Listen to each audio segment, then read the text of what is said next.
നമ്മളുടെ അടുത്ത് ഒരുപാട് പേര് ചോദിക്കുന്നതാണ്, എങ്ങനെയാണ് ഒരു ജ്വല്ലറി ബിസിനസ് സ്റ്റാർട്ട് ചെയ്തത്, എങ്ങനെയുണ്ട്, പ്രോഫിറ്റബിൾ ആണോ, എന്തൊക്കെയാണ് ഈ ഒരു ഫീൽഡിലോട്ട് വന്നപ്പോൾ ഉണ്ടായിട്ടുള്ള പ്രോബ്ലംസ് എന്നൊക്കെ ഉള്ളത്. അപ്പോൾ അതിൻ്റെ ഫുൾ ആയിട്ടുള്ള ഡീറ്റെയിൽസ് ആണ് കേട്ടോ ഞാൻ ഈ ഒരു വീഡിയോയിലൂടെ നിങ്ങളുമായിട്ട് ഷെയർ ചെയ്യാനായിട്ട് പോകുന്നത്. ഒരിക്കലും ഒരു ദിവസം കൊണ്ടല്ല നമുക്ക് ഇത്രയും ഒരു പ്രോഫിറ്റ് ഏൺ ചെയ്യാനായിട്ട് സാധിച്ചിട്ടുള്ളത്. ഇപ്പോൾ ഏകദേശം 4 മാസത്തോളമാണ് നമ്മൾ ഈ ഒരു ബിസിനസ് സ്റ്റാർട്ട് ചെയ്തിട്ടായിട്ടുള്ളത്.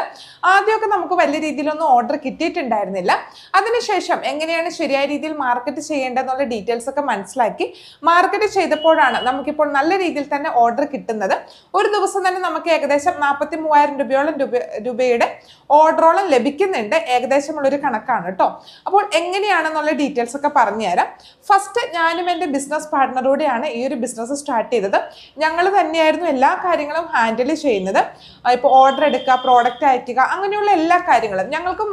ഞങ്ങൾക്ക് മറ്റ് ബിസിനസ് ഉണ്ടെങ്കിൽ പോലും ആ ബിസിനസ്സിൽ നിന്നുള്ള ഏണിങ്സ് എടുത്തിട്ട് നമ്മൾ ഇതിലോട്ടൊരു സ്റ്റാഫിനെ വെക്കുകയോ യാതൊന്നും ചെയ്തിട്ടുണ്ടായിരുന്നില്ല. നമ്മളുടെ മറ്റ് ബിസിനസ്സും ഈ ഒരു ബിസിനസ്സുമായിട്ട് മിക്സ് ചെയ്തിട്ടുണ്ടായിരുന്നില്ല.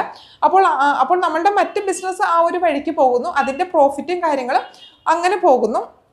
നമ്മളുടെ ഈ ഒരു ജ്വല്ലറി ബിസിനസ് സ്റ്റാർട്ട് ചെയ്തപ്പോൾ അതിൻ്റെ സ്റ്റാഫിനെ നമ്മൾ ഇങ്ങോട്ടേക്ക് എടുക്കുകയോ നമ്മൾ മറ്റ് സ്റ്റാഫിനെ ഒന്നും ചെയ്തിട്ടുണ്ടായിരുന്നില്ല. സ്റ്റാർട്ടിങ്ങിൽ ഞങ്ങൾ രണ്ടുപേരും തന്നെയാണ് ഈ ഒരു ബിസിനസ് സ്റ്റാർട്ട് ചെയ്തിട്ടുണ്ടായിരുന്നത്. ഫസ്റ്റ് സ്റ്റെപ്പ് എന്ത് പുതിയ ബിസിനസ് ചെയ്യുമെന്ന് ആലോചിക്കുകയായിരുന്നു. അങ്ങനെയാണ് ഡ്രസ്സ് ജ്വല്ലറി ബിസിനസ്സിലോട്ട് ഞങ്ങൾ വന്നിട്ടുള്ളത്. അപ്പോൾ ഇത് ജ്വല്ലറി ബിസിനസ്സിൻ്റെ വീഡിയോ ആയതുകൊണ്ട് തന്നെ ജ്വല്ലറി ബിസിനസ്സിനെ ഫോക്കസ് ചെയ്ത് മുന്നോട്ട് കൊണ്ടുപോകാം. അതുപോലെ തന്നെ നമുക്ക് ഡ്രസ്സിൻ്റെ ബിസിനസ്സും ഉണ്ട്.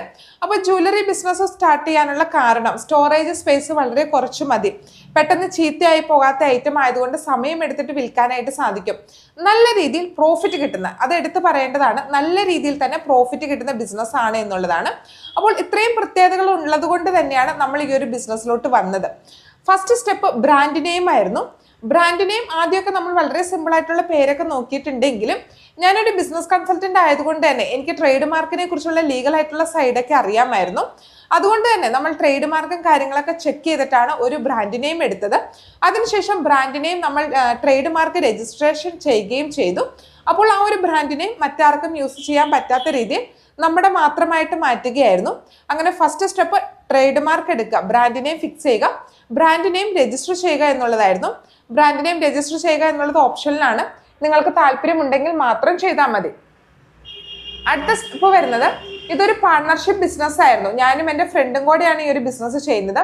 ഫ്രണ്ട് ആണെങ്കിൽ പോലും ഞങ്ങൾ ഇവിടെ പാർട്ണർഷിപ്പ് ഡീഡ് റെഡിയാക്കാനായിട്ട് മറന്നില്ല.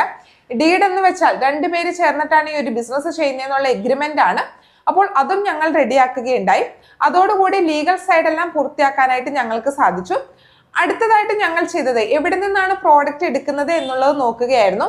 ആദ്യം ഞങ്ങൾ എടുത്തിട്ടുണ്ടായിരുന്നത് എറണാകുളത്തു നിന്നാണ്. എന്നാൽ പിന്നീടാണ് നമുക്ക് മനസ്സിലായത് എറണാകുളത്തു നിന്ന് എടുത്ത് ഈ ഒരു ബിസിനസ് ചെയ്യുകയാണെങ്കിൽ നമുക്ക് വലിയ രീതിയിൽ പ്രോഫിറ്റ് ഉണ്ടാക്കാനായിട്ട് സാധിക്കില്ല. ഒരൈറ്റത്തിൽ നിന്ന് 100-200 രൂപയാണ് നമുക്ക് പ്രോഫിറ്റ് ആയിട്ട് കിട്ടത്തുള്ളൂ. അതുകൊണ്ട് തന്നെ എറണാകുളത്തു നിന്ന് മാത്രം ഈ ഒരു പ്രോഡക്റ്റ് എടുത്താൽ പോരാ എന്നുള്ളത് ഞങ്ങൾക്ക് മനസ്സിലായി. അങ്ങനെ നമ്മൾ കേരളത്തിന് പുറത്തോട്ട് പോവുകയും ഒരുപാട് ഡീലേഴ്സിനെ കണ്ടുപിടിക്കുകയും മാനുഫാക്ചേഴ്സിനെ കണ്ടുപിടിക്കുകയും ചെയ്തു. അങ്ങനെ ഞങ്ങൾക്ക് ശരിയായ സ്ഥലത്ത് നിന്ന് പ്രോഡക്റ്റ് വളരെ വില കുറച്ചിട്ട് ഞങ്ങൾക്ക് കിട്ടി. അടുത്ത സ്റ്റെപ്പ് വരുന്നത് പ്രോഡക്റ്റിന്റെ പ്രൈസിങ് ആയിരുന്നു. നിങ്ങൾക്കറിയാം, ഞങ്ങളുടെ അടുത്ത് നിന്ന് പ്രോഡക്റ്റ് വാങ്ങുന്നത് ബിസിനസ് ചെയ്യുന്നതിന് വേണ്ടിയിട്ടാണ്. ഹോൾസെയിലായിട്ട് ആണ് ഞങ്ങൾ നൽകുന്നത്. അപ്പോൾ ഞങ്ങളുടെ അടുത്ത് നിന്ന് വാങ്ങുന്ന ആളുകൾക്ക് അവർ റീറ്റെയിലായിട്ട് വിൽക്കുമ്പോൾ അവർക്കും നല്ല രീതിയിൽ പ്രോഫിറ്റ് കിട്ടണം.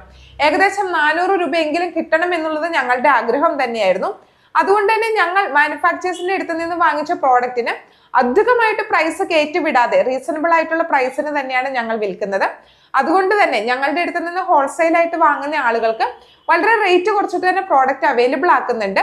ഒരു ഉദാഹരണം പറയുകയാണെങ്കിൽ ഈ ഒരു പ്രോഡക്റ്റിന് ആമസോണിലുള്ള പ്രൈസ് 699 രൂപയാണ്. ഞങ്ങൾ ഈ ഒരു പ്രോഡക്റ്റ് ഹോൾസെയിലായിട്ട് നൽകുന്നത് 299 രൂപയാണ്. അടുത്ത പ്രോഡക്റ്റ് നോക്കാം.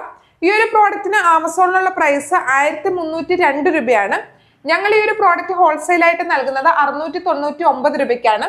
അപ്പോൾ തന്നെ നിങ്ങൾക്ക് ആ ഒരു ഡിഫറൻസ് മനസ്സിലാക്കിയിട്ടുണ്ടായിരിക്കും എത്രമാത്രം പ്രോഫിറ്റ് ഏൺ ചെയ്യാൻ പറ്റും എന്നുള്ളത്. പിന്നെ മാനുഫാക്ചേഴ്സിനെ കണ്ടെത്തിയപ്പോഴും മാനുഫാക്ചേഴ്സിന്റെ കയ്യിൽ നിന്ന് പ്രോഡക്റ്റ് വാങ്ങിച്ചപ്പോഴും എല്ലാം കാര്യങ്ങൾ അത്ര സ്മൂത്ത് ആയിട്ട് പോയിക്കൊണ്ടിരുന്നില്ല.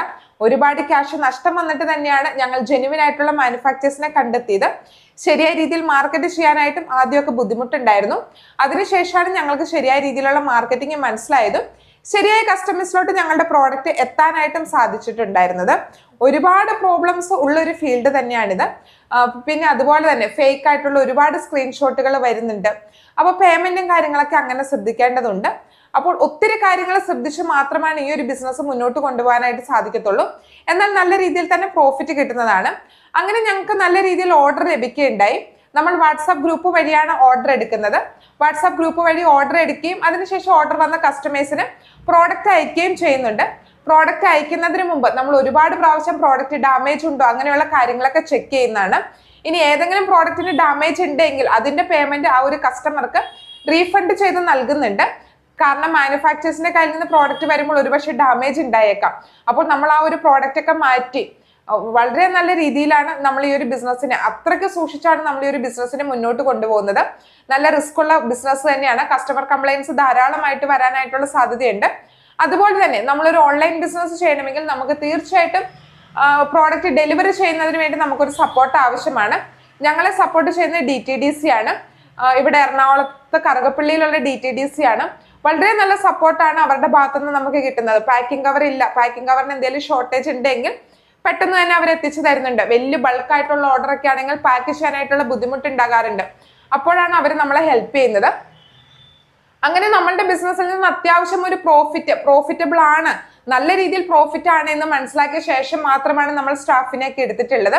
അങ്ങനെ ഈ ഒരു ബിസിനസ്സിൽ നിന്ന് കിട്ടുന്ന പ്രോഫിറ്റ് വെച്ചിട്ട് തന്നെയാണ് നമ്മൾ സ്റ്റാഫിന് സാലറി കാര്യങ്ങളൊക്കെ നൽകുന്നത്.